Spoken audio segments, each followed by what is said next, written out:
चुड़ैल से बच्चों की दोस्ती। एक गांव के पास एक घना और पुराना जंगल था। उस जंगल के बारे में सब कहते थे कि वहां एक चुड़ैल रहती है।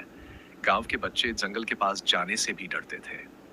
गांव की दादी कहानियां सुनाती थी कि चुड़ैल बच्चों को पकड़कर अपने घर में कैद कर लेती है। लेकिन चार नटखट बच्चे, रूही, राजू, तनु और दीप, हमेशा नई चीजों को जानने के लिए उत्सुक रहते थे। एक दिन खेलते खेलते उनकी गेंद जंगल में चली गई। रूही बोली, हमें अपनी गेंद लेने जाना चाहिए। बाकी बच्चे डरते हुए बोले, लेकिन चुड़ैल हमें पकड़ लेगी। रूही ने हिम्मत दिखाई और कहा, अगर हम साथ हैं तो कुछ नहीं होगा, चलो कोशिश करते हैं। बच्चे एक दूसरे का हाथ पकड़कर धीरे धीरे जंगल में घुस गए।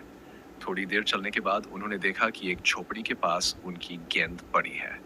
झोपड़ी से एक बूढ़ी औरत बाहर निकली। उसके लंबे सफेद बाल, लाल आंखें और अजीब से कपड़े देखकर बच्चे डर गए। वह औरत बोली, भाई क्यों डर रहे हो बल? क्या तुमने मुझे चुड़ैल समझ लिया? डरते डरते राजू बोला, क्या आप सच में चुड़ैल हैं? वह हंसते हुए बोली, लोग मुझे चुड़ैल कहते हैं, लेकिन मैं किसी को नुकसान नहीं पहुंचाती। मैं तो यहाँ अकेली रहती हूँ, क्या तुम मेरी मदद करोगे? बच्चे हैरान थे। रूही ने पूछा, आपको किस चीज में मदद चाहिए? चुड़ैल ने कहा, मेरा बगीचा सूख रहा है, अगर तुम मेरी मदद करोगे तो मैं तुम्हारी पसंदीदा चीजें बना दूंगी।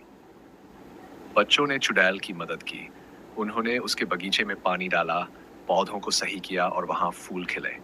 खुश होकर चुड़ैल ने जादू से उन्हें स्वादिष्ट मिठाइयाँ और रंग बिरंगे खिलौने बना दिए। उस दिन के बाद बच्चे अक्सर चुड़ैल से मिलने जाते। उन्होंने गांव के लोगों को बताया कि चुड़ैल बुरी नहीं है। धीरे धीरे चुड़ैल और गांव वालों की दोस्ती हो गई। या शिक्षा, डर को दूर करके सच जानने की कोशिश करनी चाहिए। दोस्ती सबसे बड़ी ताकत है।